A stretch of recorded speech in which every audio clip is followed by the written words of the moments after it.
Sometimes kita fikir kalau kita jadi orang baik, orang akan hargai kita. Tapi realitinya tak selalu macam tu.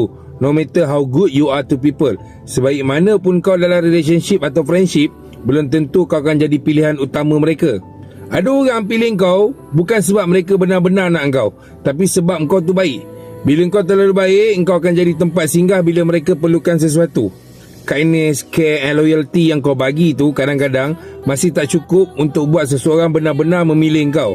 Mereka suka kau ada di sekeliling mereka selagi ia memberi manfaat kepada mereka.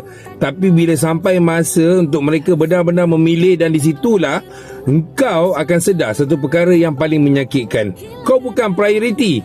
Dan masa tu baru kita faham, walau sebaik mana pun kita dengan orang, tak semestinya kita yang akan dipilih. Sebab tu, jadi baik itu perlu ada tempatnya. Jangan sampai terlalu sibuk jaga hati orang lain sampai terlupa untuk jaga diri sendiri.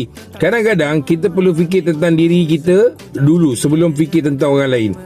Okey? Aku penat ataupun aku tak larat, masih senyum ikhlas walaupun buat-buat selagi aku